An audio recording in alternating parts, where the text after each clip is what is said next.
E aí, pessoal, como é bom estar em mais um episódio do podcast Música Pra Ver, o espaço onde o musicapavê.com ganha seu formato áudio. Este episódio vem para conversar sobre como é a dinâmica de trabalho das bandas e como seus membros contribuem criativamente para o som que nós aqui ouvimos. Antes de mais nada, deixa eu te contar que tudo que for dito por aqui está detalhado na página deste episódio, lá na aba podcast do musicapavê.com. Lá você vê os clipes e ouve os discos, músicas e todas as novidades que os convidados estão trabalhando neste momento. E deixo a dica também de você seguir o podcast Música Pra Ver nesta plataforma em que você está nos escutando neste momento. E bom, já que a hora aqui é de dar dicas, eu quero te contar do podcast Pós-Jovem, o irmão caçula do Música Pra Ver, que ele traz consigo várias conversas muito especiais com pessoas incríveis sobre amadurecer e aprender a viver melhor. Duas bandas reunidas aqui hoje já tiveram integrantes no Pós-Jovem.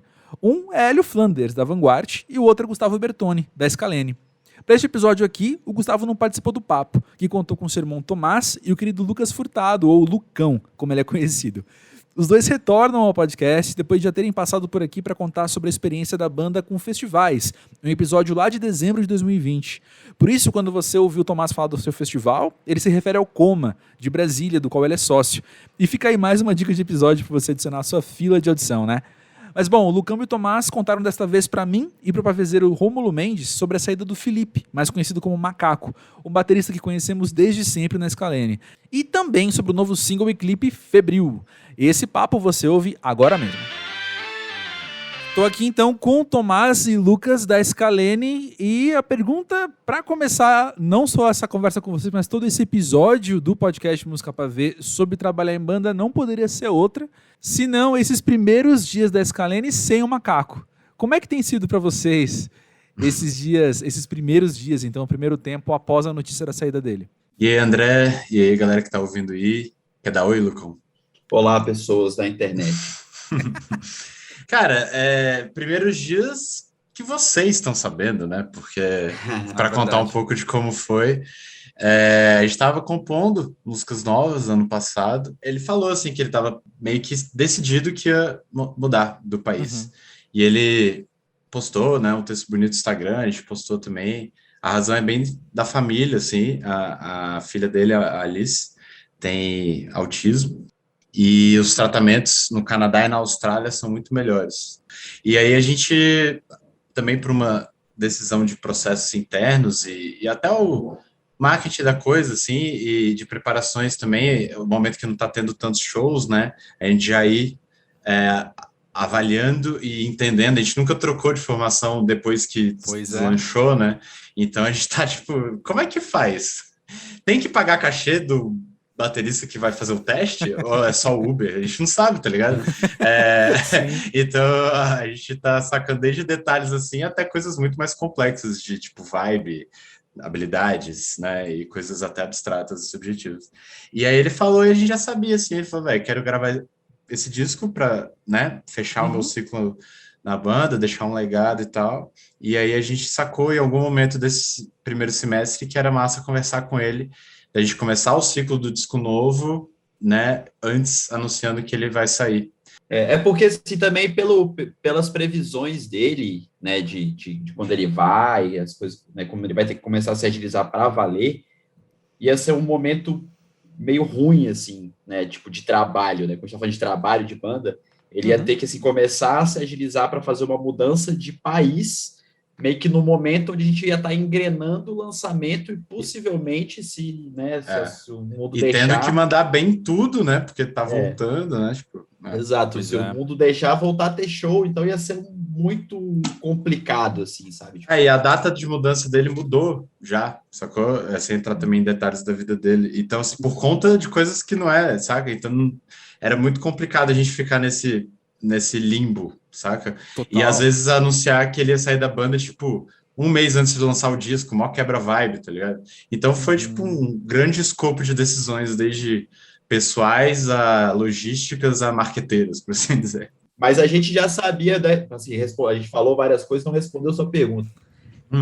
Os primeiros dias foram meses atrás. Os primeiros dias da saída... Ano passado, né? Foi muito tempo atrás. Assim. Então, tipo, agora, no ponto que a gente está agora, né, a gente já está no fluxo pós-saída dele, assim, né? Que também não é uma coisa tão simples assim, não é como se também virasse a página e pronto, já está tudo resolvido.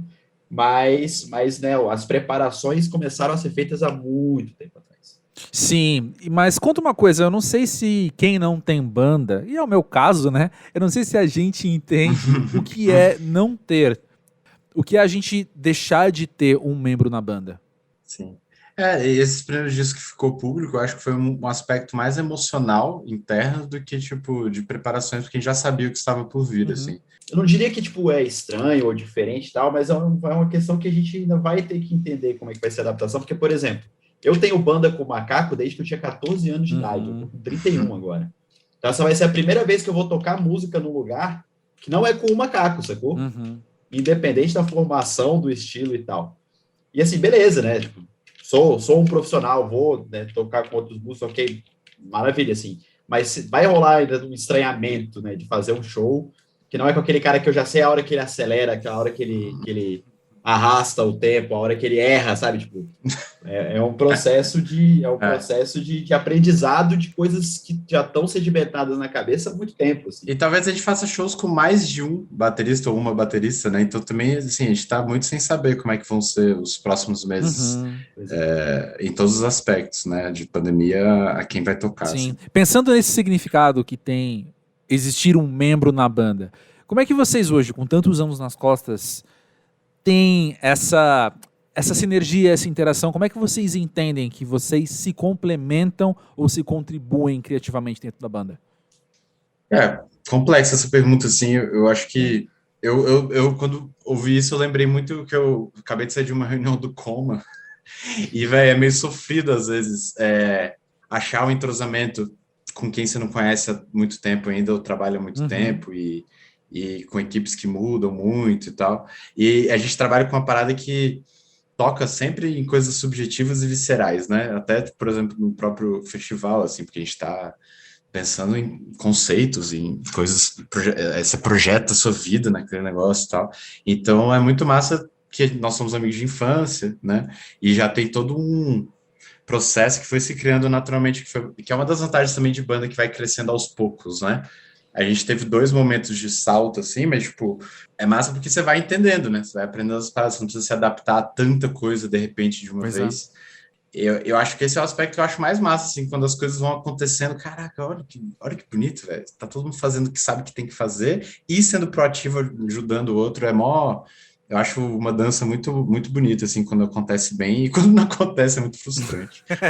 Com certeza. E também tem uma questão, assim, tipo, a gente já sabe, né, ligado a isso que o Tomás está falando, né, dessa sinergia e tal, a gente já sabe o que cada um faz bem, o que cada um não faz também, ou não é tão natural para fazer no dia a dia de banda, né? Então, por exemplo, eu hoje aqui estou em casa trabalhando em 2 computadores. Estou aqui conversando com vocês, tem um outro computador ali que está atualizando coisas de show do Scalene, de projeto, de trilha. Scalene tem um computador novo, mãe. Olha. Computador novo, então estou atualizando tudo isso. Eles estão esperando baixar umas paradas. Quando acabar aqui, eu volto para lá. E, tipo assim, beleza, tipo, é uma função que eu desempenho muito bem.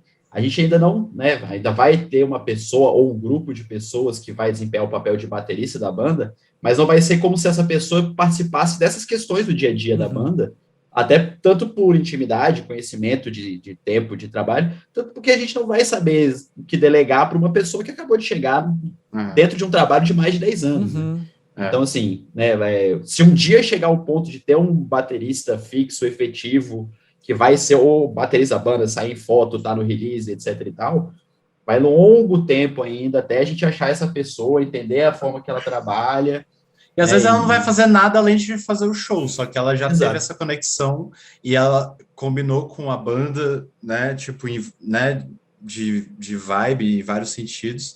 E aí faz sentido, porque uma coisa também de internas, assim, que a galera pode achar interessante ouvir, que nem todo mundo sabe ou parou para pensar, é que você pega todas as bandas de todos os lugares aí, de todas as gerações, é engraçado ver quem que é realmente da banda do PJ, da PJ da banda, sacou? Então é capaz que os caras nunca mais tenha um sócio de PJ baterista, sacou? Que o Macaco saiu da empresa. Só que, saca? Sei lá, o capital inicial é o Dinho, e os irmãos Lemos. O resto da banda não é da banda no PJ, só que eles fazem a foto. Então tem, tipo, essas coisas internas também que, às vezes, você só acha uma pessoa que pode cumprir esse... Ou então a Scalene vai achar mal massa ser um trio, Sim. tá ligado? E aí vai ficar anos, assim. Então nem a gente sabe. Sim, assim. faz sentido.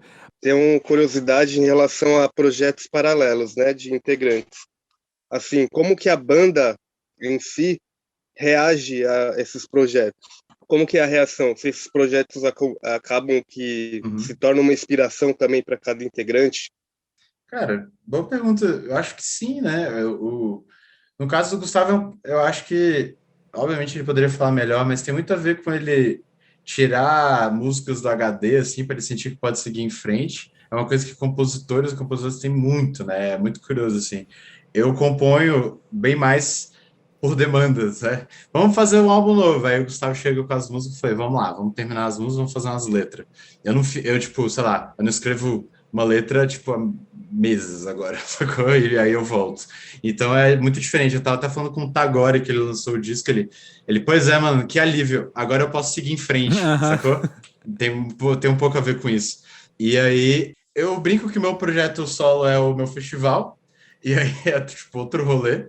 E aí o Lucão lançou um eletrônicozão agora, que também é uma parada que eu acho que tem a ver com isso, mas ele pode falar melhor também. E a banda leva muito na boa, assim, porque eu acho que também, não sei, até um exemplo que as pessoas podem discordar, assim, o projeto solo do Tom York, opinião minha, eu acho muito próximo do Radiohead, por exemplo. Muito, concordo. Né? E aí eu fico meio, porra, irado, adoro. Mas assim, por que no Radiohead isso? Exato. E eu tipo, ou querer que, né, tô falando do Tom York aqui, né, tipo, botar uma estátua dele aqui em casa, mas tipo, pô, faz outras, pira mais ainda, sabe? Total. Mas tipo, e aí os dos Scalene, obviamente não comparando, mas são bem diferentes, né? Só em inglês, além de tudo, então acho que super soma na Scalene Corporations, assim, de vibe, sacou? Não, eu acho que é bem isso, assim, por exemplo, as músicas que eu tenho feito, né, do meu projeto, elas são, assim, para começar que eu não canto, eu não tenho nenhuma afinidade com a voz, assim, e eu gosto de música instrumental, então eu já parti do princípio que, independente dela ser, atualmente é muito eletrônico, mas se for virar uma outra parada lá na frente, eu quero explorar música instrumental. E assim, o Scalene até tem espaço para fazer esse tipo de coisa, tipo, em uma música, um interlúdio, sabe? Tipo, não dá para fazer ao vivo, 5, 6 músicas, no ao vivo, mas não dá para fazer 5, 6 músicas dessa pegada, assim, sabe? Então, tipo, a questão da inspiração, ela tá lá, porque elementos dessas coisas podem ser aplicadas no Scalene, mas, ao mesmo tempo, não, né, tipo, o que move esse projeto na minha cabeça é compor uma sequência de músicas nessa roupagem que não encaixaria no Scalene, né, de alguma outra forma. Então, tem a ver com isso de desocupar o HD, de ter umas ideias, falar, pô, eu queria lançar isso aqui, mas não é dentro dessa skin de banda, é uma outra, sabe, tipo, é num outro lugar aqui. E aí trabalhar em cima disso, né, mas é sempre uma coisa acaba agregando a outra, assim, né, tipo, querendo ou não, Gustavo é o campeão disso, assim, tipo, eu fiz essa música pro projeto solo, mas vamos ver aqui como é que ela fica se te botar no Scalene. Aí a gente tenta, às vezes acerta. Véi, a gente nunca lembra de comentar isso. Mas, e é muito louco, porque o Gustavo, ele compõe, isso que o Lucão falou acontece, mas é muito raro, geralmente sai já, tipo, mas uma música que eu acho que um dos motivos que isso acontecia até um pouquinho mais no começo, porque é muito pontual, é porque estava terminando de desenvolver esse processo, né? Mas Surreal era uma música que começou no Projeto Sol, o verso era uma música em inglês do Gustavo. E aí a gente estava na casa da minha tia aqui em São Paulo, que a gente nem morava aqui. Aí eu peguei o violão, aprendi, a gente foi pro refrão. E aí quando viu, começou a sair uma letra ali, aí eu falei, pô, Gustavo, vamos pro Scalene? Aí ele falou, vamos. Aí foi. E é tipo um dos nossos hits, entre aspas.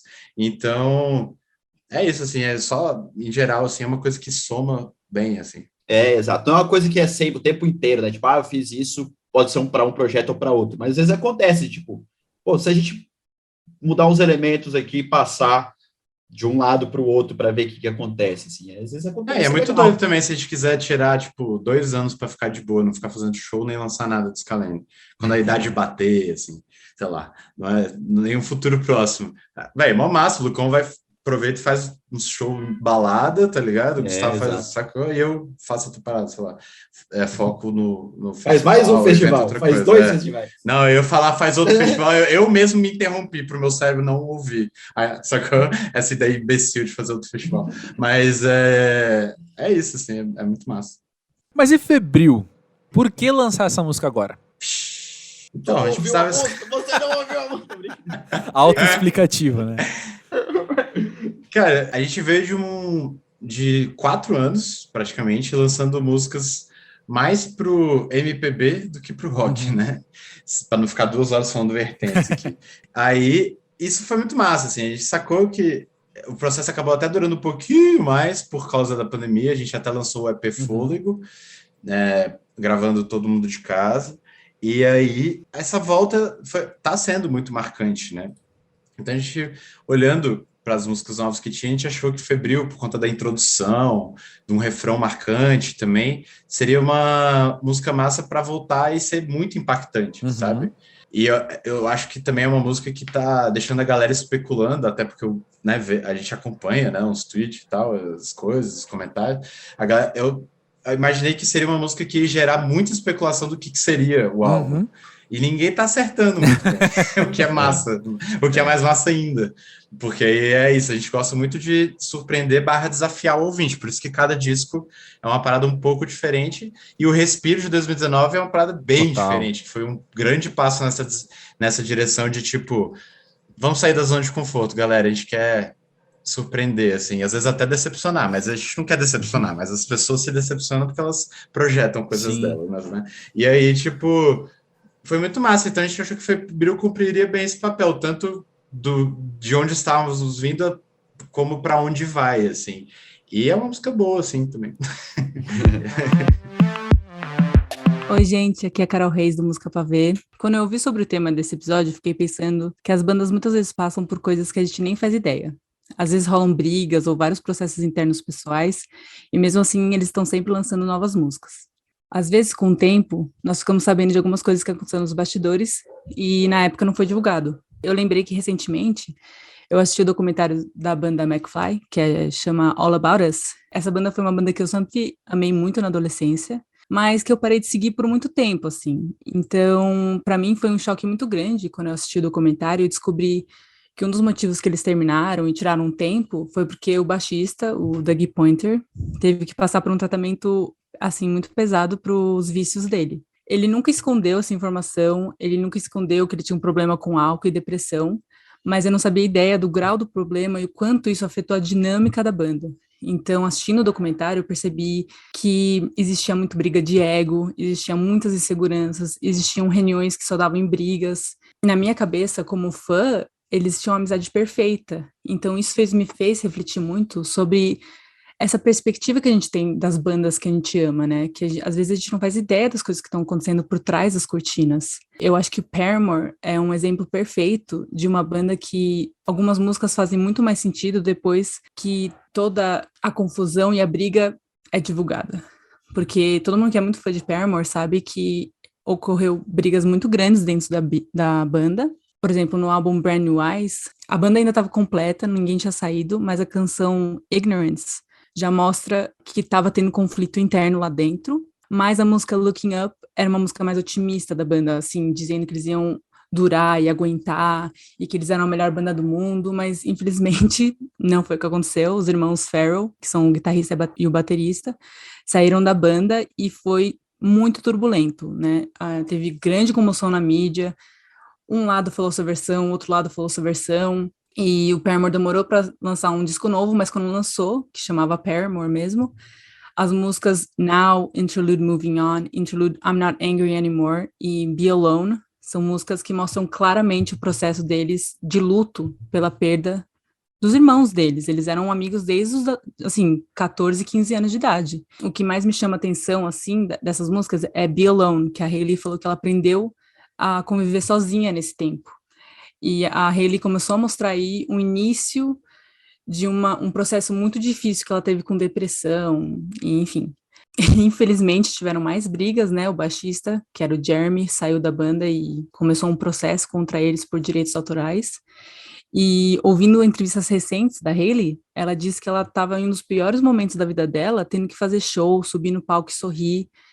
E a dor e todo o processo que ela e os outros estavam passando estavam escondidos por trás dos instrumentos deles. E para mim isso é muito interessante pensar, porque a gente tem a tendência a achar que essas pessoas são imunes, né, a brigas, a conflitos, e não, né, eles têm dificuldades, perdem amigos, brigam, passam por momentos de tristeza, e ela deixou bem claro, a Hayley, né, deixou muito claro as frustrações dela, ela não só estava perdendo amigos, mas ela estava passando por um divórcio. Então, músicas como Hard Times, Fake Happy, Grudges, são músicas que mostram claramente esse processo dela, inclusive Tell Me How, que eu acho que é a última música do álbum, é ela literalmente perguntando para ex-amigos dela, né, como tratar eles agora, porque ela tá confusa, ela não sabe o que fazer. Esse novo álbum dela, né, ela lançou 2 já projetos solos, mostra essa trajetória de luto, de raiva, de perder pessoas, ter medo de perder pessoas, e eu acho isso muito importante, inclusive essas entrevistas recentes que a Hayley tá dando, porque meio que conclui essa reflexão que eu tô trazendo aqui, né? Mesmo que o artista esteja ali no palco, nas entrevistas, nas fotos, sempre tem muita coisa acontecendo por trás das câmeras. Ninguém tá imune a brigas, a depressão e outros problemas na saúde mental. Eles são pessoas como a gente, como eu e você. E quando a gente entende isso, a gente consegue apreciar ainda mais a sua arte, que é feita de pessoa para pessoa. De Sorocaba, no interior de São Paulo, a banda Eugênio vem ao Música Pra Ver para comentar sobre o trabalho em seu primeiro álbum, Dentro da Caixa, Fora do Mundo, que será lançado agora em outubro. Com produção de Martim Mendonça, conhecido por acompanhar Pitty e as bandas Triplex e Agridoce, o disco já teve o seu ótimo single Espelho Invisível revelado. Vale a pena conhecer. Pessoal do Eugênio, que vão poder falar com vocês. Uma coisa que me chamou a atenção, assim que eu fui pesquisar mais sobre a banda, depois que eu ouvi e curti bastante, foi a seguinte frase, que Eugênio é uma fusão de 4 cabeças, de 3 regiões do país e 2 gerações diferentes. E aí, como que é trabalhar essa baita soma que é Eugênio? Ah, galera, assim, eu acho que esse é o mais divertido, né? A gente ter realmente essa base aí diferenciada de vivências, de estilo de vida, né? Eu, por exemplo, Paulo, eu tenho 38 anos, sou o tiozão da banda, né? E eu e o Shoji e a Esté já se conhecem desde babies, então, assim, da escola. Da então, escola. E acaba que junta tudo isso, né? Que não foi há muito tempo, né? E acaba que junta muito essa questão das experiências e a gente descobre que, pô, independente da idade, da região, né, que a gente tenha nascido, mas no final do dia elas sempre se encontram, né? Então esse é o mais interessante e a gente consegue colocar isso nas letras. E acho que isso que é o legal de banda, na verdade, né? Porque banda nada mais é do que essa fusão de várias pessoas diferentes fazendo arte, fazendo música. E quando você pega esse contraste que no princípio da banda, a gente até eu pensei particularmente hoje, né? Caramba, tinha fazer música com o Paulo, que já é mais velho, com a Lud, que também tem outra cabeça, mais experiente e tudo mais, e eu e a Esté estamos aqui, acabamos de sair do ensino médio, o que a gente vai fazer? Mas eu acho que é justamente isso que dá a característica, não do nosso som, mas do som de uma banda que tem 4 pessoas, né? Ainda mais o Paulo, que veio de Manaus, que é longe pra caramba, tem influências diferentes, viveu toda aquela cena do rock na hora quando ele tocou com mais da tribo por lá, então acho que agrega bastante e é muito massa. Me fala um pouco mais sobre isso, então, sobre como que vocês percebem que vocês somam criativamente para fazer, Eugênio. Então, eu acho bem legal porque essas diferenças que a gente falou é uma das coisas que vai fazer com que cada um tenha uma vivência diferente, tem alguns gostos diferentes, a gente tem alguns gostos em comuns, mas tem muito gosto diferente também, e isso vai trazendo, eu acho que é o que é mais interessante, porque, sei lá, se fossem 4 pessoas idênticas, ia criar música sem graça, né? Tipo, o mesmo tipo de música, mas eu tenho a minha experiência e meu gosto, mas aí quando soma com o Shoji, com as ideias dele, o gosto dele, quando soma com o Paulo, com a Esté, vira um negócio que eu nem imaginava, né? Quando você compõe uma música da base, ela se transforma em outra coisa, porque vai somando a guitarra de um, a bateria do outro, a voz de outro, né? Mas eu acho que o que é mais interessante é que talvez seja uma coisa comum de banda, mas aqui, pelo menos que a gente percebe, a gente tem mais gostos diferentes que em comum, na verdade. Quando a gente tá indo tocar em algum lugar, a gente bota uma coisa pra ouvir no rádio, por exemplo, é sempre alguém ouvindo uma coisa nova que tá mostrando pro outro e nem sempre todo mundo gosta, sabe? Mas é essa democracia de banda, assim, que acho que dá aquele gostinho bom, assim, que faz cada música ser mais única. Eu gosto de metalcore, eu gosto de... eu vou de metalcore a Ana Vitória. Em questão de minutos, poucos minutos. É um espectro bem fácil de compreender, inclusive. Sim, mas conta aí, quais são as dores e quais são as delícias de trabalhar em grupo? Nossa, cara, é mais de uma mente, né?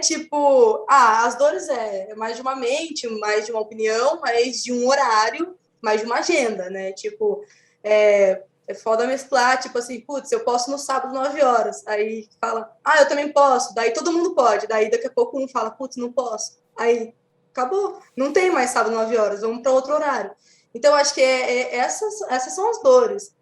E o que é bom é isso, sabe? A criatividade. É conhecer o diferente, entendeu? A parte boa que eu acho é você ter com quem dividir, no sentido, não ficar não sobrecarregar uma pessoa só, né? A gente consegue tentar, mas a gente busca isso, né? Um equilíbrio de, precisa resolver um negócio, vamos dividir, faz um aqui, faz outro ali, né? E vai organizando. Isso eu acho muito bom, porque se você fazer sozinho, eu já tive experiência e é muito difícil, é muito pesado, assim. E a parte que eu acho não necessariamente ruim, mas assim, é mais delicada, é que você tem que ter uma paciência, porque não é só sua vontade. Então você tem que saber ouvir e pesar, né, os momentos e perceber que é uma democracia, né? Então, às vezes, a sua vontade não vai valer, mas é isso que faz parte uma convivência de banda, né? Mas é uma coisa também boa, de certa maneira. Eu faço uma analogia que banda é meio que uma outra família, que você tem meu núcleo familiar meio à parte, e como toda família, com coisas boas vem coisas ruins também, né? Então até essa questão das diferenças de idade traz esse lado familiar maior ainda, sabe? É bem legal, porque é como se fosse um tio, uma tia, uma prima, e sabe, essa coisa assim. E toda a família, a gente sabe que família tem coisas muito boas e tem coisas também que é dor de cabeça, que tem hora que você não quer olhar pra cara da pessoa. Cada um começa a discordar e chega num ponto que ninguém mais se aguenta, mas depois, no final do dia, a gente se junta pra fazer música e a gente fica já com um amorzinho no coração de novo. Mas a gente nunca brigou, né? Isso é o mais legal. A gente nunca brigou, né? A gente sempre... Acho que todo mundo conseguiu ser diplomático o suficiente, assim, pra acertar as diferenças, né? Excelente, excelente. E vamos falar de música agora também, música propriamente dita, né? Gostei muito de Espelho Invisível e eu queria saber o que essa faixa aponta do disco Dentro da Caixa, Fora do Mundo. O que tem do álbum nela? Cara, eu acho que Espelho Invisível foi a escolha para ser o primeiro single, porque ela dá o tom que vai ser o resto do trabalho, assim, né? É um trabalho bem diverso entre si, as músicas são bem diversas entre si. Como que eu posso dizer? É uma junção de trabalhos que a gente teve desde o começo da banda, que a gente foi construindo, trabalhando ao longo dos anos, né? Mas Espelho Invisível, ela tem justamente a soma de todos os sentimentos que a gente quer passar em cada uma das músicas. Então, tem uma música que é um pouco mais para cima, mais animada. Espelho Invisível tem pedaços da música que trazem essa essência. Tem uma letra ali que fala bastante sobre empatia, o álbum inteiro tem essa temática, fala sobre a relação do ser humano com ele mesmo, né, com o próximo. Também tem essa questão mais psicodélica, esses tipos de teclado mais psicodélicos que permeiam também pelo resto do disco, e que a gente percebeu que, cara, essa é a música que funde tudo que tá acontecendo, que a gente quer mostrar, né? Essa é a música que passa também, tem até, inclusive, um riff que o nosso produtor Martim tocou, e que a gente falou, cara, imagina que legal se começar com essa de primeira, que já tem uma participação dele que ele tocou de fato ali. Então, pra gente, era muito claro que tinha que ser ela, até porque também, de todas elas, é a mais antiga que a gente compôs. Então, é a primogênita ali do álbum, então tinha que ser primeiro mesmo. Quando a gente decidiu nessas 9 músicas que contemplam aí o Dentro da Caixa, Fora do Mundo, a gente realmente... Essa música é a cara do disco, assim. Lógico que o próximo single que sai no dia 10, ou desculpa, no dia 1º de outubro, ele tem uma cara um pouco diferente, talvez um pouco linkada mais com o passado, quase com os trabalhos anteriores. E a música de lançamento, galera, a música que vem junto com o disco no dia 26, eu acho, né? 26 de outubro. 29. 29, né? nossa, vem com clima, assim. Então, o Espelho Invisível, acho que ele dá essa cara à letra, as duas... A primeira frase, né? Eu desafio você a me entender, a se entender, sabe? Já é o disco, já te apresentando assim, o Espelho Invisível é isso que a gente quer te mostrar no disco. É empatia, é autoconhecimento, né? Então, acho que essa... Não só a parte instrumental, mas essa primeira frase aí, ela realmente é um convite para que você ouça o disco e conheça o todo, né? Uhum. E o que o trabalho com o Martim ensinou para vocês sobre Eugênio? Não, eu não sei responder exatamente, mas, por exemplo, um exemplo que me veio, Espelho Invisível mesmo, quando a gente chegou para gravar ela tinha uma cara. Aí, conforme ele foi palpitando e falando, não, faz não sei o que lá, essa guitarra que ele colocou no refrão, e vários elementos que foi somando, o teclado também, que foi ideia dele de colocar, porque originalmente a gente não tem tecladista na banda, né? Então foram, às vezes, pequenos elementos que, assim, a estrutura da música não mudou, mas ela ganhou um peso novo e ela ganhou uma importância nova. Talvez se não tivesse esse arranjo, ela não teria sido o single, né, o primeiro single. Então eu acho que ele nessa parte técnica, ele nos ensinou muita coisa, assim, e deu dicas muito... É louco, porque é isso, são detalhes, pequenas coisas, mas que foram essenciais. Eu complementando a Lud, na verdade, eu acho que justamente o que ela falou, atenção a detalhes, assim. Vou falar pessoalmente, aqui não falo por todos, mas antes o processo de composição de das músicas era muito simples. A gente chegava com uma ideia, tocava junto no ensaio, o que rolava ali era a música, sabe? Com o Martim, a gente teve a oportunidade de sentar, parar para ouvir a música e olhar para cada detalhe com o maior zelo possível para fazer aquilo se destacar e fazer brilhar, sabe? Tanto que foi com esse pensamento que ele trouxe durante a gravação que a gente teve ideias de riffs, cara, às vezes um negocinho minúsculo que vai durar um segundo na música, mas que na hora que você ouve faz toda a diferença, sabe? Eu acho que isso que também vem da própria experiência dele na música, né? Traz todo o diferencial para esse disco, que vai destoar completamente dos antigos, que são muito simples, e não simples, talvez, no sentido que música simples é ótimo também, né? Mas com mais atenção e com mais detalhe. Bom, quem acompanha o musicapavê.com já conhece a banda Troar há um bom tempo. Tem uma matéria de 2019 super completa sobre o trabalho do grupo. Mas desta vez, meu amigo William Nunes trocou mensagens de WhatsApp com a Troar para conhecermos ainda mais sobre como seus integrantes trabalham juntos. Fala, Carol, tudo bem? Que bom ter a Troar aqui nesse episódio, que a gente está falando especialmente sobre bandas e com bandas, né? E vocês são o único duo que a gente está conversando para esse episódio. As outras bandas aí, né, numa formação mais normal, digamos assim, que com 3, 4, 5 integrantes. Qual que é a dinâmica de um duo, né? Como vocês duas, você e a Manuela, acabam tocando a Troar, tanto no que diz respeito à parte artística mesmo, assim, e do dia a dia de uma banda? Oi, a gente tá muito feliz de estar aqui, sério, uma honra estar nesse podcast, então muito obrigada pelo convite. Então vamos lá, vou falar aqui do lugar de fala de um duo. Então, ter um duo é mais fácil e mais difícil ao mesmo tempo, no sentido que quando você vai tomar uma decisão ou quando você vai conversar sobre uma coisa, você vai ter uma relação de uma para uma, né? Então a nossa relação, a minha com a Manuela, sempre foi muito aberta, assim, a gente toca junto há 10 anos, a gente viu, ela tá comigo desde os meus 13 anos, ela viu tudo acontecer na minha vida, eu vi tudo acontecer na vida dela, e a gente pretende que seja assim para sempre. E é uma coisa louca, porque como a gente se conhece muito há muito tempo, a gente brinca às vezes que eu respiro e ela sabe o que fazer, sabe? Ela respira e eu já tô sacando.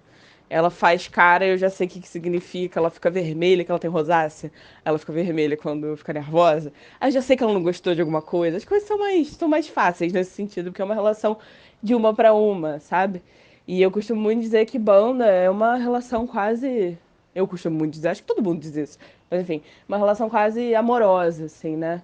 Porque você tá ali, vivendo com a pessoa todos os dias, tendo sonhos muito intensos com essa pessoa, vivendo de arte com essa pessoa, criando com essa pessoa e principalmente imaginando um futuro com essa pessoa. Porque é sempre a longo prazo, né, a nossa imaginação. Então é muito bom quando você tem essa troca de uma para uma. Mas ao mesmo tempo, quando a gente divide as funções, é louco, né? É foda. É um lugar difícil que a gente tem que pensar. A gente tá sempre, assim, no corre, né? Manu trabalha muito, eu trabalho muito.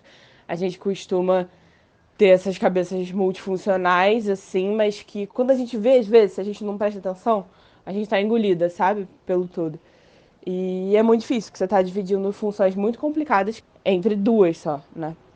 A gente tem o Gabriel também, que faz nossa parte audiovisual. Nessa parte ele também pega essas funções, onde a gente cria junto esses materiais. Mas dentro desse lugar, assim, de dividir funções, eu acho que é a parte mais difícil. E dividir conta de estúdio também, que é muito pior. Dividir a hora lá do estúdio por 2 do que por 5, né? E por mais que sejam só vocês duas, vocês também são bem atuantes na cena, né? Como um todo, assim, né? Acabam tocando com outras pessoas, você acaba produzindo bastante outros artistas também, né?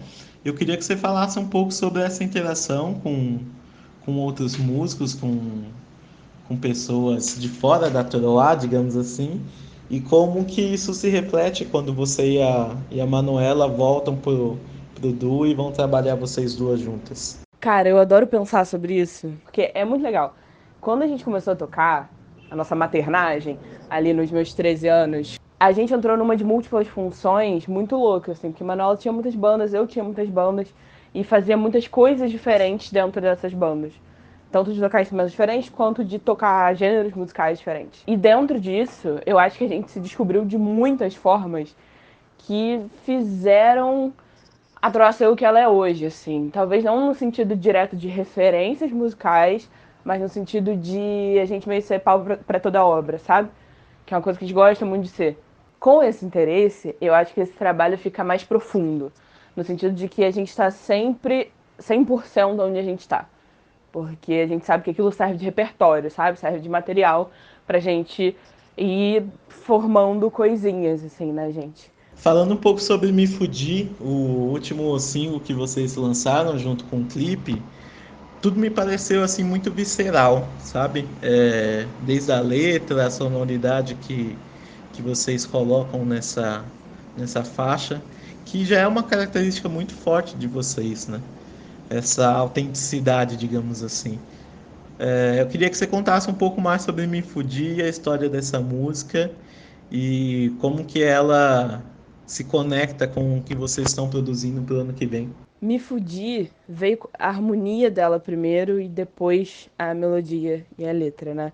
Eu fiz essa harmonia e eu tava no piano, eu tinha acabado de comprar um piano de armário de terceiro dono aqui pra casa e eu tava encantada demais com aquilo, né? Então eu ficava tocando direto, descobrindo umas coisas. Tocando ali, eu falei, cara, o piano merece uma harmonia bonita, né? Ele merece uma coisa que acontece aqui, que só acontece porque ele existe. Que eu acho que tem isso dos instrumentos também.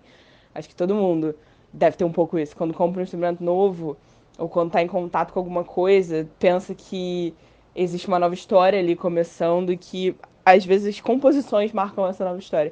E Me Fudi marcou desse piano. Eu pensei, cara, essa é a harmonia mais bonita que eu já fiz na minha vida. E aí vieram esses acordes, eu fui tocando e eu fiquei travada neles, porque quando eu faço uma coisa que eu acho muito bonita, eu não quero destruir essa coisa. Então eu ficava achando que eu nunca ia conseguir fazer uma letra boa para aquilo. E eu tenho gastrite, né? E gastrite é um traço da minha personalidade, que é uma parada que é muito emocional e que só bate em mim quando eu tô mal emocionalmente, sabe?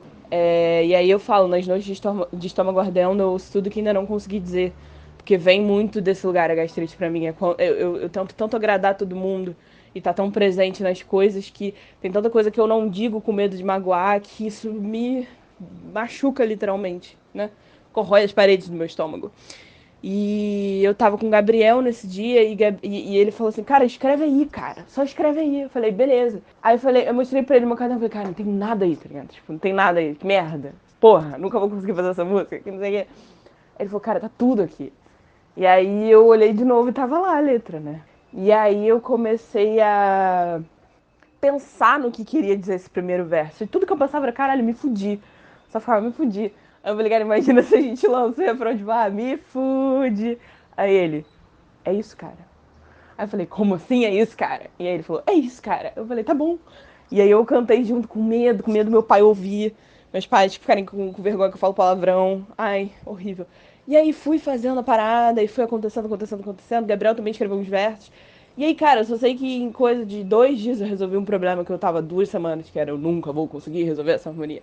E aí me fudi veio dessa maneira muito intensa e interna pra mim, né?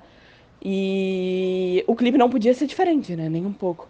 E aí a gente começou a pensar, e aí veio essa coisa de fazer alguma coisa com toalha, e toalha na cabeça, e coisas que a gente conseguiu fazer uma estrutura muito grande. No início era até uma montanha de toalha, era diferente do que a gente tinha pensado. E aí a gente chegou nesse resultado final da minha sala de casa toda coberta de toalha, porque a gente também não queria, sei lá, alugar um estúdio fazendo fundo branco, sabe? Tipo, a parada precisava ter uma pessoalidade, a gente tem essa agonia, assim. E aí foi na minha sala de casa, no mesmo piano que eu compus a música, e foi um clipe que mudou muito a nossa vida, assim. Não em sentidos só numéricos, o que também aconteceu, tipo, é o clipe que a gente tem mais visualização, é a música que eu acho que a gente vai ter muitos streamings no Spotify. É a melhor música que eu já fiz, assim, na minha vida, mesmo.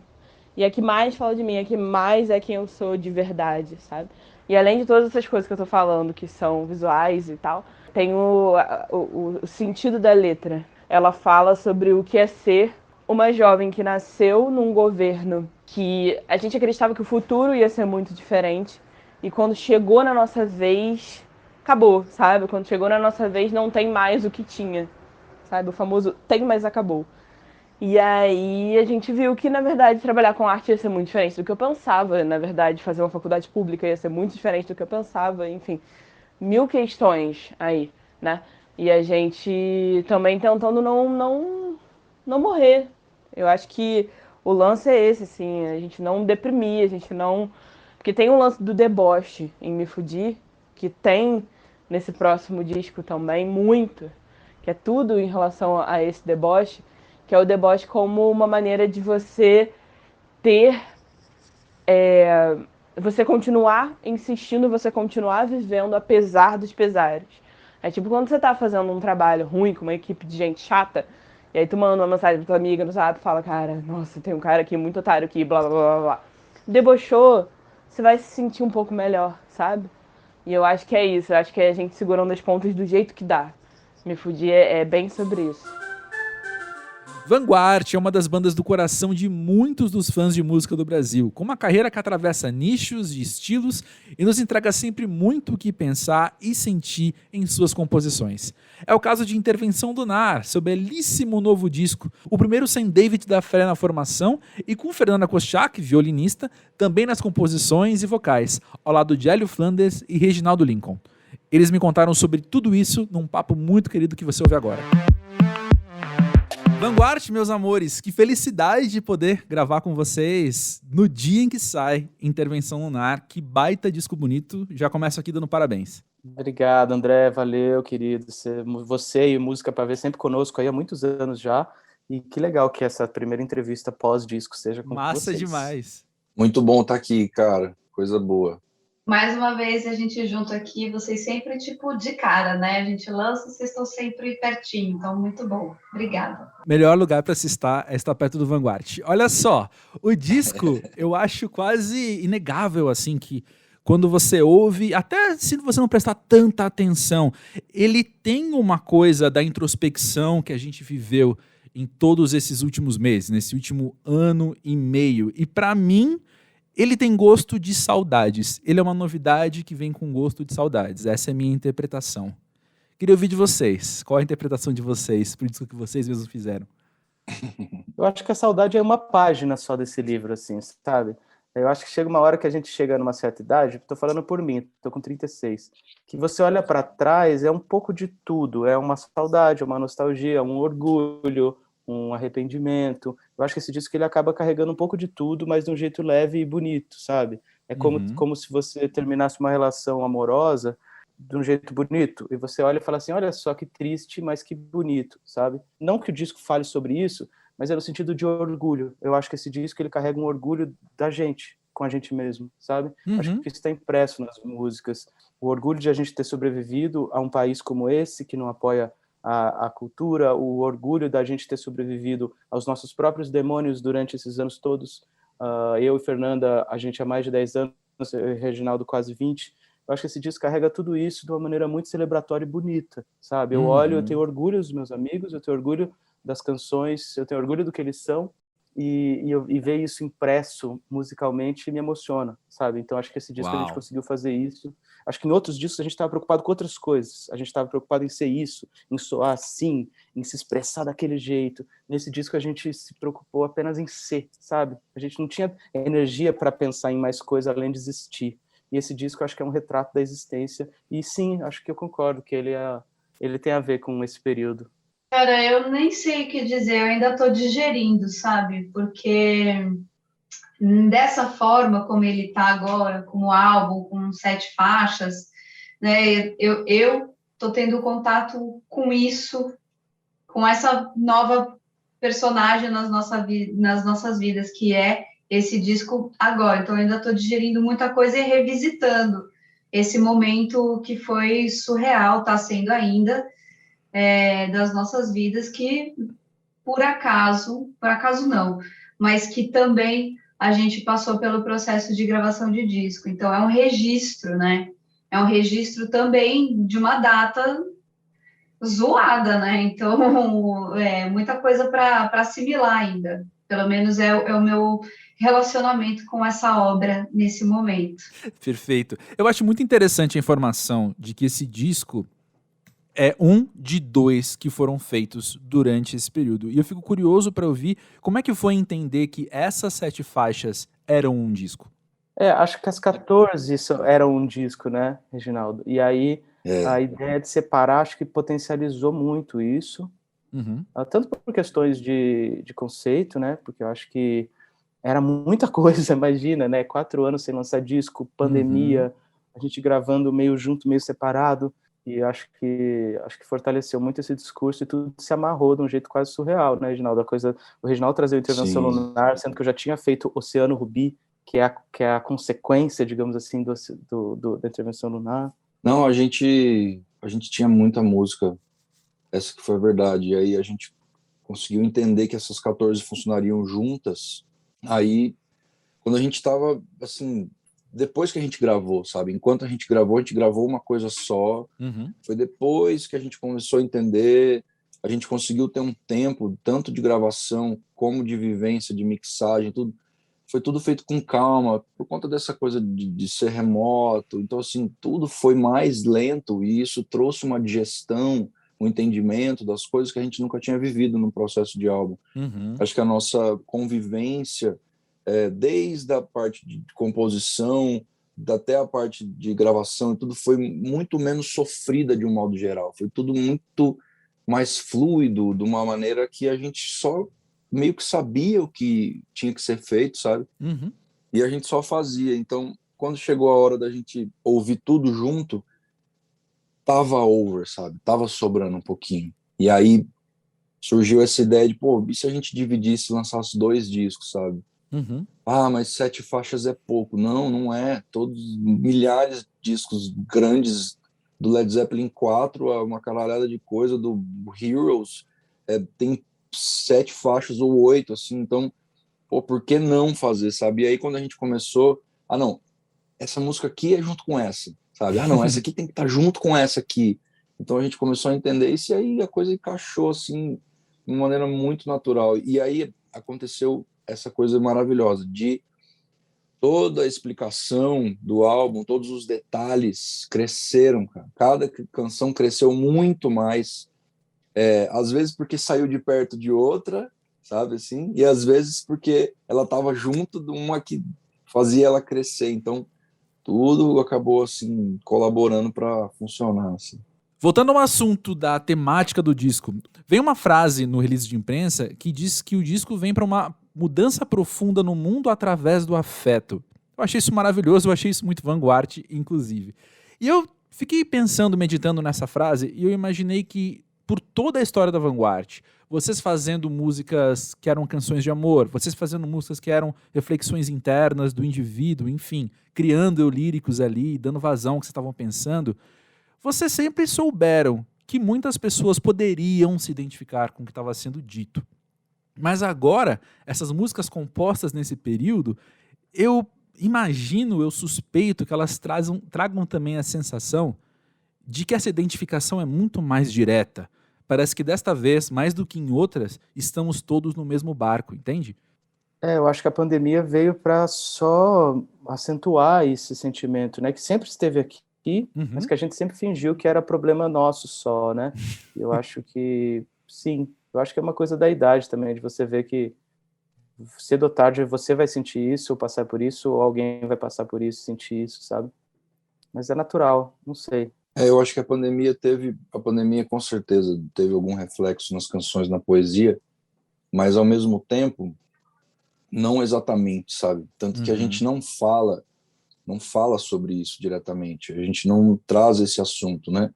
Eu acho que essa coisa, principalmente começando pelo início do disco, Vamos Viver, ali, desse encontro que muda a sua vida, de algo inesperado, você pode entender como sendo alguma coisa relacionada à pandemia, mas de fato não tem nenhuma relação direta. Então, é mais sobre... Na verdade, essa canção começou com uma história de perda. Eu tinha perdido umas pessoas da família, até de Covid e tudo. E aí a gente falando sobre essa coisa, nesse momento do auge da pandemia, falando sobre essas perdas e tal, a gente entendeu que essa canção, e que daí depois isso trouxe isso, eu falo dessa canção porque o disco todo carrega um pouco isso, que é o momento da gente falar não das pessoas que partiram, mas sim sobre as coisas que permanecem, da gente que está aqui, do que a gente tem que fazer agora, desses momentos, desses dias que a gente tem, do que a gente tem ainda para viver, sabe? Então, isso foi uma coisa que certamente impactou a poesia do álbum, não tem outra maneira.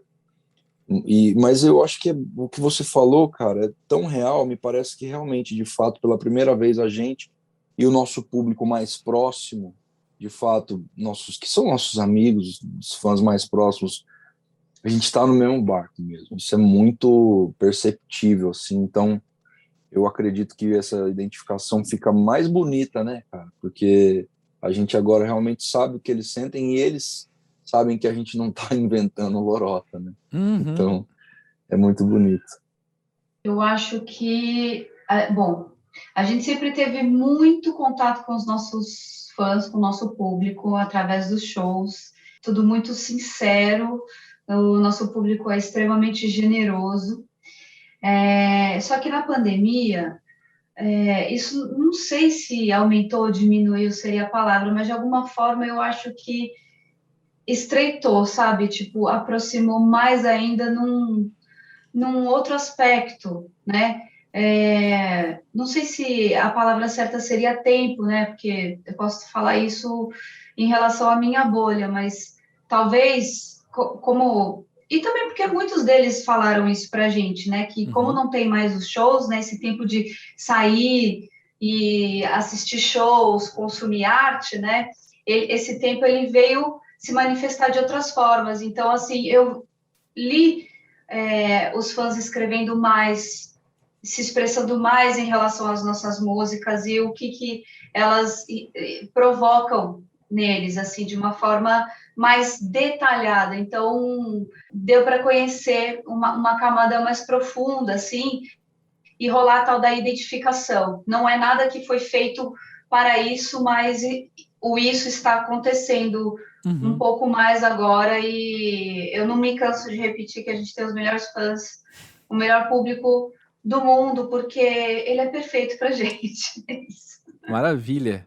Falar não dos que partiram, mas do que permanece. Gostei muito quando você falou isso, Reginaldo, até porque eu consigo interpretar isso também com o momento que a Vanguard está vivendo, que é de ter passado mais uma vez por uma reformulação na formação da banda, né?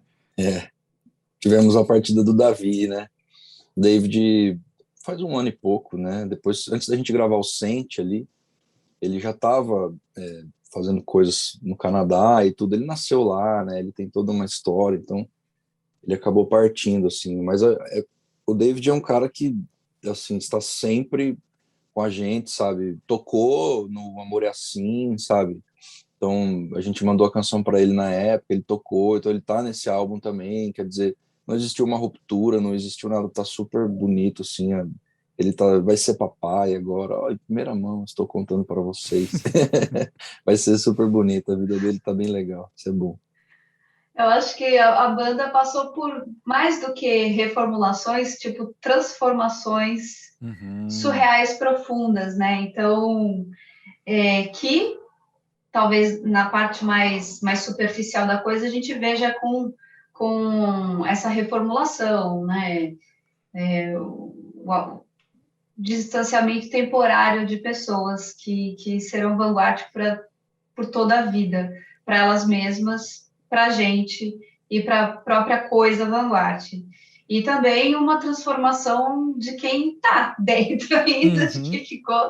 E isso é uma parada que a gente vai perceber bastante nesse disco. E também estou falando isso um pouco influenciada pelos comentários que eu já estou lendo sobre o disco, né? As pessoas estão percebendo algum tipo de transformação. Então, isso influenciou bastante essa minha fala agora. Eu acho que o tempo, assim como para o luto, assim como para as coisas ruins que acontecem, para as coisas boas, o tempo ele acaba tomando conta de algumas coisas. E eu me lembro muito bem do primeiro show que a gente fez só nós três, sem o David, como foi terrível, sabe? Como foi sofrido. Foi uma ruptura mesmo, e a gente estava lá, parecia que a gente estava carregando um peso gigante nas costas, tendo que fazer a coisa funcionar.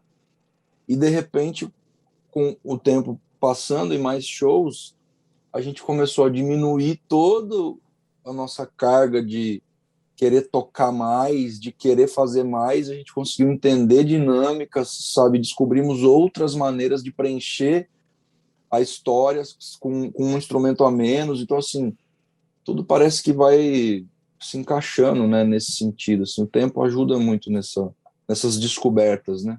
Eu acho que essa coisa de perder um integrante, de trocar, é muito relativa, porque já teve momentos onde a banda tinha 6 pessoas e, por exemplo, Reginaldo e eu, que geralmente tocamos o barco ali de uma coisa mais conceitual, a gente não estava afinado. A gente estava cada um num planeta e a gente não se comunicava bem e a gente tinha 6 pessoas tocando junto. E hoje a gente está em 3 e eu acho que nós 3 a gente nunca se comunicou tão bem, sabe? Eu e o Reginaldo, numa sintonia fina, que muitas vezes é isso, ele traz uma canção de um tema que tem a ver com uma música que eu fiz, e a gente nem conversou a respeito, e isso bateu. E aí Fernanda trazendo uma composição dela, agora ela também compondo conosco, ela traz uma coisa que tem tudo a ver, e eu acho que vem isso, eu acho que quanto menos gente tem, mais fina é essa intimidade, essa conexão. E é isso, de repente, esse mesmo show que o Reginaldo citou, que foi muito difícil, porque foi o primeiro sem o David, a gente começou sofrendo, no meio desse mesmo show, a gente já estava se olhando e a gente tinha achado um caminho. Então, quanto menos gente tem, mais fácil é você de olhar no olho e se comunicar e falar assim, vamos fazer mais um compasso instrumental, vamos mais isso. A gente descobriu a força de uma comunicação muito íntima entre nós 3. E a matéria de capa do episódio é com Fresno, uma das maiores bandas brasileiras das últimas 2 décadas. E há quem diga que é a maior, hein? E maior se mede não só pela popularidade, mas também pela influência que o grupo exerce nas novas gerações. Fresno sabe muito bem disso e aproveita desse seu lugar para trazer gente como Jupe do Bairro e Terno Rei para Inventário, sua nova mixtape, que está sendo revelada aos pouquinhos nas últimas semanas. Lucas, Vavo e Guerra sentaram com Música Pra Ver dia desses para contar mais sobre o que eles têm vivido com a Fresno e como eles trabalham juntos. A matéria saiu em um breve resumo nos artigos do musicapraver.com, mas agora você ouve o papo todinho na íntegra. Lucas, Vavo e Guerra, que vão poder falar com vocês, ainda mais à luz de lançamentos tão bacanas como tem sido Inventário. E para começar, eu queria propor assim, o que na minha cabeça pode ser talvez até uma falácia, mas eu vou arriscar perguntar isso para vocês. Acompanhando o Fresno desde sempre, né? Eu crio uma narrativa de que Fresno foi de um lugar de fazer música pro palco para um lugar hoje de fazer música de estúdio. Não, é que... Discordo veementemente! As bandas que eu acompanho, elas... Assim, o normal é quando tu tá começando uma banda, o único jeito de se fazer música é todo mundo entrando junto no estúdio e tocando. Então, é uma experiência parecida com a do palco.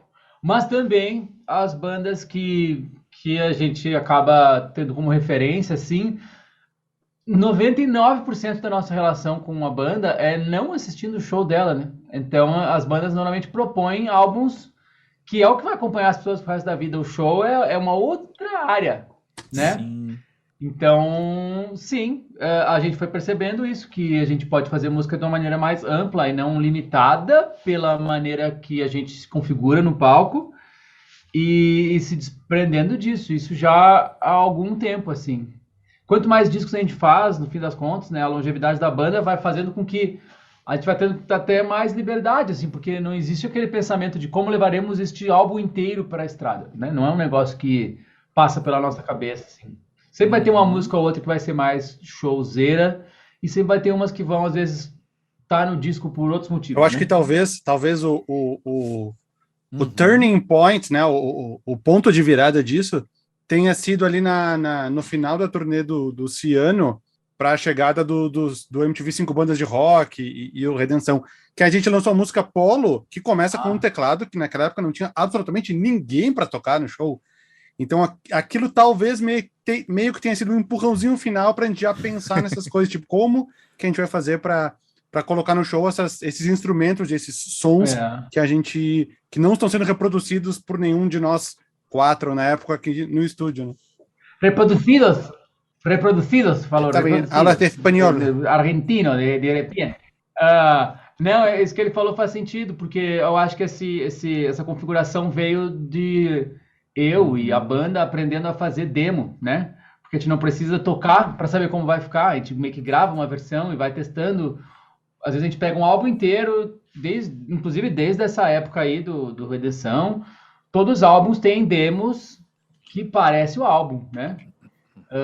Tem álbuns que tem demos que são melhores que o álbum, mas tem demos que tem demos que são melhor que o álbum, porque a ideia Cite alguns exemplos, mais... Lucas, já que estamos aqui. Às vezes... Eu acredito, só um ponto rapidinho, eu acredito que também tem uma coisa que a gente não se preocupa, porque o lance de tocar ao vivo sempre vai ser o lance de tocar ao vivo, tipo assim, a gente sempre vai reconfigurar coisas ali para estar no palco, assim. Então, até tipo músicas que a turnê interrompida aí, de Nostradamus aí, da Sua Alegria Cancelada, cancelou a alegria de todo mundo, a pandemia.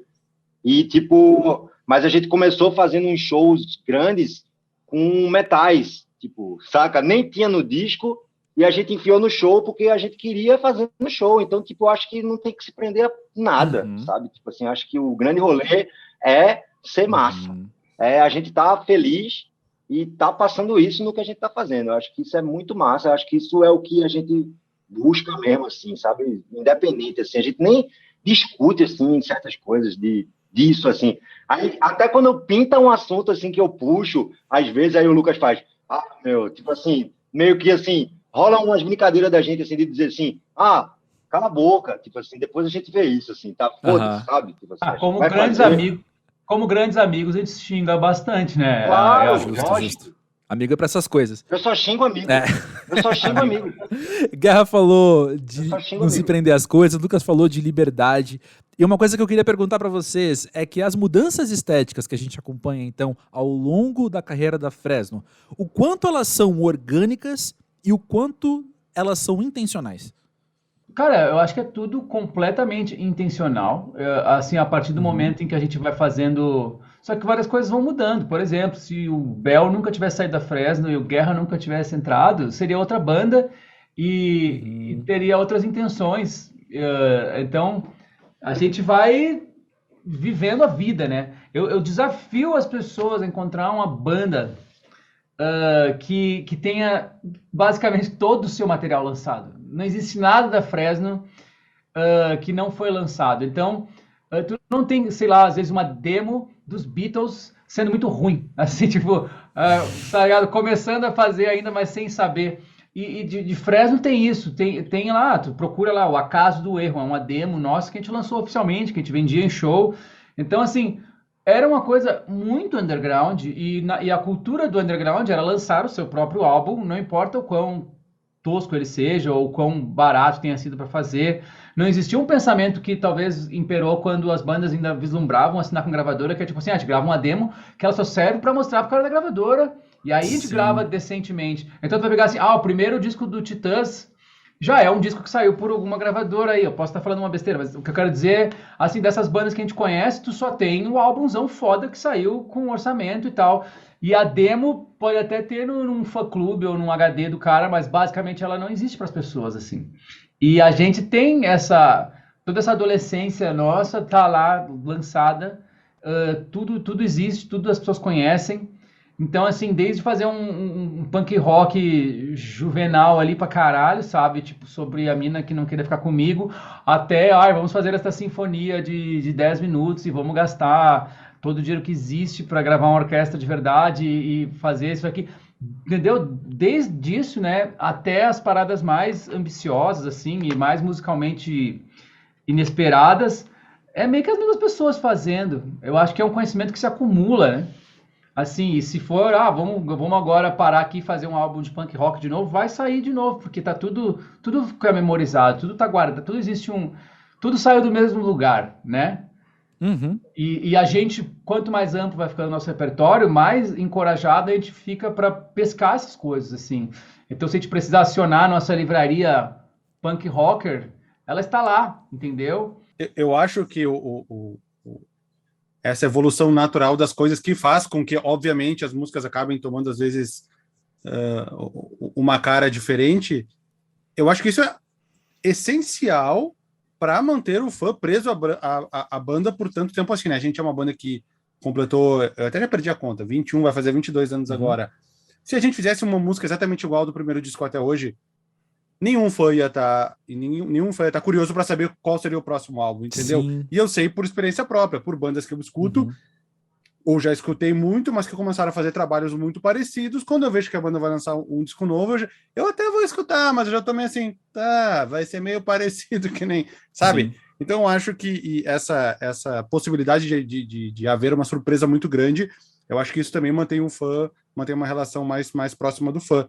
E a gente logo mais vai falar sobre o inventário, e nele tem muito isso, né? Cada faixa é uma surpresa. Sim. A pessoa não sabe o que vai vir depois, não sabe quando vai acabar, inclusive. Não sabia nem que ia começar. Não sabe nem que dia vai ter música nova, porque não segue nenhum padrão de intervalo de dias. E pode vir sempre uma surpresa. E eu acho que o pensamento, se a gente for pensar em álbuns ou em álbuns, EPs, lançamentos, é mais ou menos esse, né? Eu acho que saber que pode vir uma coisa muito diferente é um incentivo para tu ir atrás desse material e para tu escutar também. Vamos já continuar esse assunto, então, que é claro que tô ansioso para perguntar para vocês sobre inventário. Minha primeira pergunta é a mais básica de todas, né? Por que chamar inventário de mixtape e não de um álbum ou um disco ou o que quer que seja? A gente partiu de um pressuposto que não podia chamar de álbum, entendeu? Aí a gente foi chegando em outros nomes, mas... Porque não é um álbum. E às vezes para a galera, assim, eu tinha um feeling que quando você chama de uma coletânea de B-sides, por exemplo, também não é, porque não engloba só coisas que a gente tem. A gente tem um monte de B-sides, a gente lançou no YouTube uma série, assim, tem um monte de coisa que era B-sides mesmo, que era realmente assim, a música Porto Alegre, antes de ser daquele jeito, era de outro jeito, e a gente soltava essas paradas no YouTube, assim, isso seria de fato B-sides. Então, assim, tem coisas que às vezes cairia na hashtag, assim, do B-side, mas tem coisas que são meio que músicas nossas que a gente fez numa entre-safra de álbum e nunca entrou. Tem coisas que a gente fez completamente agora, tá ligado? Assim, que são músicas que a gente vinha fazendo e encontrou lugar para elas agora, assim. Então, a proposta de mixtape é porque também elas são muito conceitualmente diferentes entre si, assim. O ordenamento delas ocorreu como se fosse um DJ set, no sentido de elas serem coladas uma na outra, de ter alguma coisa emendando um tom no outro, músicas que de fato se sobrepõem um pouquinho, que eu gosto de disco que é finalizado assim, tudo que eu produzo nos últimos discos, álbuns que eu produzi, até de outros artistas, eu colo uma música na outra, não tem respiro, né? É uma oportunidade a menos do fã falar assim, opa, próximo, eu não quero, tipo assim, opa, agora eu quero ouvir outro artista. Então, quando ele vê, já está na outra música, né? E eu gosto dessa pegada, assim. Então, é meio que uma mixtape, né? Porque tem coisa velha, tem coisa nova. Tem coisa que é é simplesmente doida, que talvez numa outra fase eu inventaria um outro projeto para lançar aquilo, entendeu? Mas partindo do entendimento que tudo que a gente cria pode ser Fresno, entendeu? A mentalidade era justamente de ser uma coisa heterogênea, assim, de não ter um conceito e de não chamar de álbum em nenhum momento, que é para os fãs não ficarem entendendo como um álbum. Isso aí guia muito até a própria percepção do fã. Porque às vezes se ele acha que é um álbum, ele vai ficar procurando às vezes um conceito maior, um encadeamento entre as músicas, e vai ficar comparando com outros álbuns, né? E a ideia é não ser comparável com nada. Voltando ao assunto que o Guerra já tocou, da turnê do Sua Alegria foi cancelada, ter sido, enfim, cancelada por causa da pandemia também, o quanto que o que vocês viveram com isso, vocês viveram com essa força criativa que estava vindo mirada no palco, por exemplo, o quanto que isso foi pro inventário? Acho que nada, né? Tem uma ou outra música ali que nasceu para ser um B-side do Sua Alegria, né? O plano era ali perto do começo da pandemia a gente ter lançado uma versão do álbum com mais músicas, né? E que nessas músicas aí tinha coisas que a gente já lançou ano passado como single, né? Que a gente meio que repaginou para lançar como single, que é Broken Dreams, Deus Ex Machina, que são singles que saíram ano passado. E aí tinha outras coisas também que acabaram sendo colocadas no inventário, como a segunda música, que ela é basicamente um remix de Natureza Caos, né? Que é uma faixa que se a gente não lançasse agora, a gente não ia lançar nunca, e ela era muito foda, assim, a gente gostava muito dela. Ela tinha tudo a ver com Natureza Caos, que é uma faixa do Sua Alegria Foi Cancelada, e que se não lançasse agora, tipo assim, já tava com os feats todos gravados, era um bagulho, tipo assim, e já ia fazer 3 anos a música, tá ligado? Aí vai esperar fazer 10, entendeu? E esse é um fator motivador também para algumas músicas terem entrado. E por falar na quarentena, o Quarentemo foi um dos grandes pontos altos para toda uma geração brasileira durante esse período. Como é que foi para vocês não só viverem essa experiência, mas a repercussão dela também, né? Foi muito foda, foi assim, a gente não esperava, foi bem no começo das coisas das lives, então realmente uma coisa vai levando a outra, porque quando começou a entrar em quarentena, eu comecei a me aprofundar na Twitch para fazer live e continuar em contato com o público. Aí fazendo essas lives eu percebi, nossa, eu poderia claramente plugar um violão aqui e tocar, né? Aí quando eu comecei a ver as lives que os sertanejos começaram a profissionalizar pra caramba as lives, né? A live sempre foi um negócio super pra fazer em casa, super ali, daquele jeito. Tava as pessoas do mundo inteiro, né? Tipo assim, a Billie Eilish tá fazendo de fato uma live na sala da casa dela, mas o Gustavo Lima já fez uma live com caminhão e fogo de artifício, e o outro fez uma live com a charrete que sai andando sozinha. E tipo... 48 funcionários, então, assim, tipo, perdeu completamente o princípio. Isso aí zoou completamente o que um fã entende por live, porque entre de ver o cara pegando um violão e tocando na casa dele, virou assim, tá, mas cadê a banda? Cadê os efeitos? Cadê não sei o quê? Aí quando eu percebi fãs cobrando da gente uma live, o meu primeiro instinto foi ficar completamente puto, assim, tipo, mano, vocês são... porque era isso, assim, cara, a gente faz essa merda há 10 anos, quando existia Twitch Cam, eu nem sabia como tinha tecnologia pra isso na época, mas a gente fazia live em 2008 para 6, 7 mil pessoas. Show em casa! O Guerra tinha um projeto que se chamava Show em Casa, que usava a tecnologia da Twitch Cam e sabe-se lá como fazia isso. Fazia tipo, antes dos clap, de tudo, a gente tem vídeo do Lucas lá, sei lá, do Esteban, com tipo 1 milhão de views e ninguém tem a senha da conta do YouTube, velho. Tipo assim, uau! É esse nível de linguagem. Assim. Então, a gente já fazia isso há muito tempo. Tu conhece aquele botão, desculpa interromper, esqueceu uma senha? Um e-mail. Mas isso aí eu nem sei quem é que controlava, isso era o mago, sei lá, enfim. E aí... Então a gente ficou puto. Meu primeiro instinto foi ficar puto, porque, tipo, caralho, a gente faz isso há muitos anos, agora vocês vêm agora só porque o cara foi lá e fez uma live com o dinheiro que ele ganhou um dia, vocês mudou o padrão, assim. E isso completamente abriu um vão entre quem tem muita grana, né, a galera do agronegócio, com a galera que só tem o dinheiro da música, assim. E aí eu falei, Tati, vai fazer uma live nossa aqui, aproveitar. Aí no calor da hora eu marquei a Quarentemo, que quem veio com essa palavra aí foi o povo da Bandap, da nossa loja, que fez uma hashtag Quarentemo, eu gostei disso. A gente fez a live Quarentemo, e aí, vamos ligar aí, botar no YouTube e tocar. E aí, quando a gente foi correr atrás de patrocínio, né, as empresas estavam com caminhões de dinheiro para patrocinar essas lives, e basicamente patrocinando só a live sertaneja. Eu me lembro de falar com um cara de um banco aí, e aí ele falou alguma coisa do tipo, mas Fresno é muito nicho, né? Acho que vai dar o quê? Uma live para umas 3, 4 mil pessoas. É muito nicho, a gente não tá trabalhando com coisa que é muito nicho. Aí eu falei, cara, não sei. Eu ainda falei assim, eu acho que vai dar umas 10 mil pessoas, umas 20 mil pessoas, né? E acabou que deu 100 mil pessoas assistindo. Simultâneas, né? Um outro banco acabou patrocinando, um banco mais esperto, acabou patrocinando, mas assim, foi muito louco o que aconteceu ali, porque rolou uma coisa que acontece na internet às vezes, que é um escalonamento meteórico, do tipo, os caras da Fresno estão fazendo live, aí o cara que às vezes nem é fã, ele, vou lá ver o que é, aí eu tô tocando um cover de um My Chemical Romance da vida, sei lá, e aí ele vai engajando, aí tipo assim, a Maísa tuita o negócio, aí o Felipe Neto tuita o negócio, aí a Anitta faz 20 stories vendo o negócio, aí o negócio vai tomando uma proporção e, sim, tinha 100 mil pessoas assistindo. Um negócio que, o investimento foi comprar uma outra webcam, eu tinha uma meio velha, aí comprei uma outra webcam e liguei as coisas aqui do estúdio que tinha, né, já. E nossa, e o som dando pau, e aquele chat fazendo assim, não dá pra ler nada. Foi uma parada muito foda que, assim, o resumo é que disse pra gente, pra nós, assim, da Fresno, disse que tem uma coisa que a gente é muito grande, assim, se a gente consegue condensar, né? Se a gente consegue engajar toda a fanbase e esses fãs que às vezes nem são fãs, mas acho que uma banda não vive só dos super mega fãs, eles são os obrigatórios, imprescindíveis, né, os mega fãs, mas uma banda vai fazer um show no Espaço das Américas, quando vira aquele evento assim, que um brother do fã vai, porque ele sabe que vai se divertir de alguma maneira, entendeu?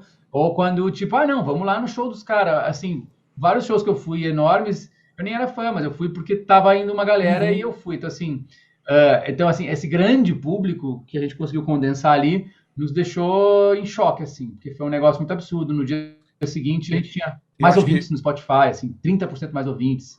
Não, e a fidelidade do fã da Fresno se reverteu, para a gente tentar passar isso numericamente, na quantidade de cestas básicas que a gente conseguiu.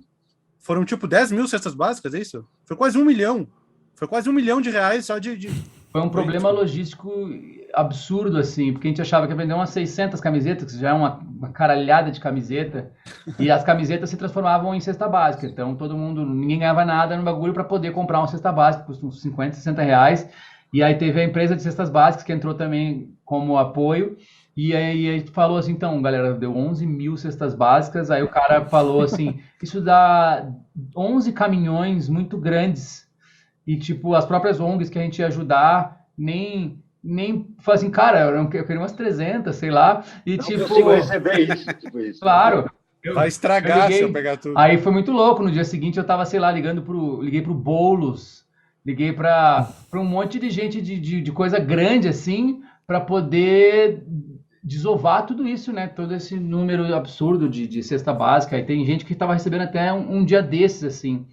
E foi um negócio muito foda. E aí, às vezes, quando a gente vê, às vezes, umas matérias, assim, dos caras que fazem um evento mega, hiper, e falam assim, e eles conseguiram 1.000 cestas básicas. Eu só faço assim, não que existe uma concorrência, mas é que, às vezes, qualquer número impressiona, né? Mas é que esse número do que a gente levantou ali, sem divulgação de nada, sem aparecer na TV, foi um bagulho muito extremo, assim. Tua base de comparação para cestas básicas agora tá bastante alterada. Cesta básica né? É com a gente, cara. A gente é o mainstream da cesta básica. Outro patamar. Patamar de cesta básica. Exato. Voltando aqui para música, me chama a atenção vocês terem Jupe do Bairro e Terno Rei com vocês no inventário, ao mesmo tempo que não me surpreende tanto, no sentido de que, o Fresno já chamou Tuyo, já chamou Jade Baraldo.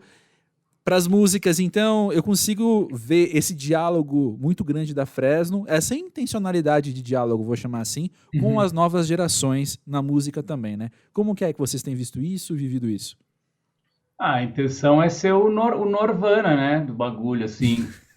Eu acho que Nós transitamos muito bem. A gente veio de uma época em que, quando a gente começou a, sei lá, colar na MTV, a gente tinha o Rock Go, onde o Vavo, no caso eu só ficava no banco bebendo, mas o Vavo ia lá e passava a bola pro Canibal, que devolvia pro cara do Maldita, que quem fazia o gol era o Supla. Então, assim, sempre teve essa coisa e a gente sempre prezou muito por meio que ter uma relação de gostar de todo mundo, assim. E o que a gente percebeu foi que uma geração que veio depois, às vezes foram adolescentes emos, né? O caso da Jupe do Bairro é uma fã nossa, que é a Larissa, que ela é moderadora da Twitch, ela falou, tu manja quem é a Jupe do Bairro? Porque eu acho que foi numa época em que a Pablo Vittar falou que era fã de Fresno, e aí essa moderadora da nossa página, ela falou, tem a Jupe do Bairro também. Aí eu fui atrás, e aí eu conheci o trabalho, assim, a gente começou a ter interação no Twitter, né? E a Fresno mora muito no Twitter, e aí essa interação já deixava as pessoas pensando, meu Deus, o feat, meu Deus. E uma hora precisava acontecer, assim. E aí Então, assim, sempre tem, cara. O próprio lance com o Terno Rei também foi uma aliança feita no Twitter. Óbvio que eu conheci a banda, tem música dos caras na minha playlist há muito tempo. E, por exemplo, a galera do Balaclava, que para mim é um selo que tá trazendo tudo que tem de novo no alternativo mais urbano, assim. São caras que a gente conversa, que a gente troca ideia, são bandas que às vezes eu divulgo de alguma maneira e ajudo. Então, assim, cara, em 20 anos é impossível tu não meio conhecer todo mundo, né? E como a gente nunca foi daquele mainstream inatingível que tem show todos os dias e que aí o cara realmente não sabe quem é, sei lá, o cara não sabe nada porque ele tá só fazendo show e dormindo, tá ligado? Então a gente não é isso, então a gente tem tempo de prestar muita atenção no que tá acontecendo, assim, e trazer essas pessoas pra Fresno é sempre a viagem, né? Tipo assim, quase sempre a gente acaba servindo como um trampolim para uma audiência que a gente já tem, para artistas que às vezes talvez não chegariam na nossa audiência. Quando eu fui num show do Tuyo uma vez e eu vi que o público deles era muito parecido com o nosso, eram pessoas que já colavam em show nosso, que hoje encontraram outros artistas e agora curtem o Tuyo e outras coisas, mas que ainda gostavam da gente. Foi assim, obviamente, Tuyo vai ter que cantar com a gente em alguma faixa. Foi assim com o Emicida lá atrás, eu vendo coisa na internet, vendo que os fãs do Emicida, naquela época eram fãs meio que por causa da MTV ali, quando a Emicida deu uma bombada, então esses fãs meio que gostavam de Fresno. Aí essa junção que parecia improvável às vezes para um fã roqueiro, nossa, aquele fã que ouve metalcore, hardcore, não sei o quê, aí às vezes ele nem tava ligado na época que era Emicida, e quando a gente botou a faixa junto, teve uma galera que estranhou, e para estranharem mais, a gente já enfiou o Lenine junto na faixa, né, que eu acho que é um dos grandes feats nossos, assim. Mas se tu for pegar na nossa história, sempre teve, né? Teve Chitãozinho Chororó lá atrás, que embora tenha sido uma coisa comercial, né? Foi um negócio inventado pela Coca-Cola, foi um bagulho que deu muito certo, assim, virou tipo uma banda nova. Sim. O que eu acho mais interessante, quando eu pego as músicas novas, principalmente, tanto com o Terno Rei quanto com a Jupe do Bairro, é que sempre tem uma impressão minha de que não é Fresno abrindo estúdio para esse pessoal entrar, abrindo palco para esse pessoal subir, mas é um lugar de encontro de vocês, sabe? Aquela música que tem a Jupe é super música da Jupe. A música com o Terno Rei lembra muito coisa do Terno Rei mesmo, com a Tuyo, a mesma coisa, e por aí vai, né? Total. Eu gosto de música eletrônica, no caso. E aí, quando eu acompanhava lá dubstep, aquelas coisas, começou a vir o trap. Então, eu conheci o trap através da música eletrônica, quando o Skrillex começou a fazer trap também. E aí, enfim, acompanhando tudo que estava acontecendo, sempre virou uma coisa para nós, assim, que até já teve em outras gravações nossas, tem um pouco daquela linguagem do 808 e tal. E aí, quando a gente resolveu pegar uma faixa que era do meu projeto lá atrás, Visconde, que é uma música chamada Asma, que também tinha nascido para Fresno, mas na época a gente estava empilhando um CD no outro e a música nunca tinha entrado e eu gravei como Visconde. A música já era um lo-fi, né? Que é essas musiquinhas de estudar, assim, já era isso, só que tinha uma letra triste demais para que não dava para estudar. Mas já era um lo-fizinho, assim, pro lo-fizinho emendar numa batida muito louca. É um negócio completamente assim, talvez às vezes num álbum da Fresno eu ficaria achando, e a gente talvez acharia que não cabe, mas aí se tu chama uma pessoa para se apropriar daquilo, que aquilo ali é o universo dela, no caso eu falei, Jupe, tem 32 compassos aí para tu cantar qualquer coisa. Aí Aí ela devolveu aqueles versos, aí eu já cantei umas coisas, aí eu, vou meter uma guitarra aqui, eu peguei uma bateria de uma música e jogar em cima, e fica fazendo umas doideiras, assim, para justamente para aumentar essa amplitude, assim, a intenção é meio que não, é de ser um negócio no meio do caminho, é isso que tu falou, assim, não é a Ju indo cantar um rockinho, não é a gente fazendo um eletronicão doido, ou um rap propriamente dito, é meio que uma mistura, assim, porque tudo meio que pode acontecer no meio do caminho. O exemplo do Hoje Sou Trovão é bom também, né? Que é a música que tem a participação do Caetano Veloso. Foi o Guerra que teve um insight ao ouvir a música, que seria uma música... Explica, Guerra. Tu falou, fala daquele jeito que tu dava nas entrevistas. Eu não me lembro também. Tu disse quando a gente teve a ideia de chamar o Caetano? É que o Guerra sabe, mas é que a gente tinha uma fantasia de um dia ser a banda que acompanha o Caetano, né? Aí a gente começou a fazer umas músicas já para ser essa banda aí. A gente, inclusive, se ele ouvir isso aqui, fica aí a dica, a gente ainda quer ser. Total. Aí, Caetano, aproveita, você tá ouvindo que eu sei. Imagina, mano, os arranjos muito... Imagina, velho. Tá louco. Você ouviu a dele nova? Ouvi. Uma doideira, né? Meteu Billie Eilish na música, ele falou, Billie Eilish. Bom, depois que ele fez um refrão falando todos os lutadores de MMA. Anderson Silva, Júnior Cigano. Ele é muito... José Aldo. É muito bom. Yoto Machida. Excelente. E, pessoal, voltando à questão da longevidade da Fresno, né? Valvo estava até comentando, mais de 2 décadas, então, aí na estrada. E eu fico pensando que, para além dessa dinâmica de vocês estarem sempre abertos ao novo, eu fico imaginando que deve ter mais coisa por aí que a gente ainda não conhece, que garante um frescor criativo para vocês. O que é isso? De onde vocês tiram essa energia criativa hoje? Cara, é um fascínio que ainda existe por tocar junto, por planejar, por fazer show, por criar coisas novas, né? Eu acho que é muito fácil perder isso, assim, muitas bandas perdem isso por vários motivos, né? Às vezes bandas que ficam grandes demais e aí se sentem super presas e não conseguem ser diferente. Ou uma banda que nem é grande demais, vai ter um hit tão enorme que tudo vai ser comparado àquele hit. São muitas coisas que podem fazer um artista ficar, às vezes, de saco cheio, assim, ou não querer inovar de alguma maneira, né? Quando a gente bombou de verdade ali, quando a gente fez o álbum Redenção, teve gente da música, assim, que falou, Lucão, agora que vocês acertaram, continua fazendo a mesma coisa, cara, porque às vezes a galera acha que tá foda e aí vai lá e quer mudar. Faz a mesma coisa. E eu vou levar o pior conselho, né, para eu receber de um cara, assim, tipo assim, cara, o único cara que ouviu isso deu certo foi, sei lá, o cara da AC/DC e o Iron Maiden, no máximo, e só deu certo para eles, não vai dar certo para mais ninguém, tá ligado? E aí, mas enfim, mas é isso, eu acho que é um fascínio, assim, por entender cada vez mais de música, produzir cada vez mais as próprias coisas que a gente acaba unindo, né? Tipo, quando sai uma música que tem a Jupe, aí sai uma que tem o Terno Rei. Às vezes tem uma galera que ouve Terno Rei que ou não gosta, ou não conhece direito, ou gostava e não gosta mais, mas quando vai lá os caras que eles gostam, faz uma música com a Fresno, os caras ficam assim, porra. Entendeu? Assim, esse tipo de mensagem, né? Eu acho que é o grande lance de ficar misturando umas coisas e tocando em assuntos, assim, e trazendo pro público que a gente já tem. Sei lá, mano, a gente é apaixonado por isso. Acho que gostar de música, né, velho? Tipo assim... E cara que não gostar gosta. de música. Eu acho que tem gente que não gosta muito de música mesmo. Porque eu acho que, tipo, por exemplo, o Lucas produz uma galera, saca? Como que o cara tem... A biblioteca do cara é diferente. Tipo assim, o cara já pensa em várias coisas ao mesmo tempo. Ele já tá ali fazendo Manu Gavassi e fazendo o Capital Inicial, sei lá, tipo, produzindo Tuyo.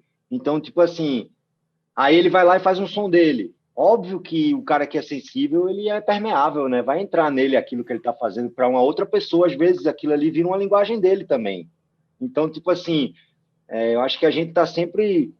essa coisa da gente produzir coisas que não são coisas que a gente tá, tipo, fazendo. A gente, sei lá, acho que é um pensamento não tão músico e mais sensível à música, assim, tipo assim, não sei se deu para entender, porque eu não me vejo como um baterista, tipo assim, para mim, bateria, que eu digo assim, eu sou um baterista, eu sei disso, mas eu, sei lá, eu vim do violão, Então, tipo assim, eu acho que a bateria, para mim, ela tem melodia. Ela não tem, mas para mim tem. Tipo assim, eu quando eu tô tocando bateria na Fresno, para mim, a bateria, ela tá dando um suporte e, ao mesmo tempo, ela tá, sei lá, é um pensamento não baterístico. Tipo assim, sabe? Eu não sei fazer... Tipo assim, é uma coisa que a gente não tá muito na coisa do instrumento em si, assim, a gente tá mais brisando na atmosfera que a gente tá...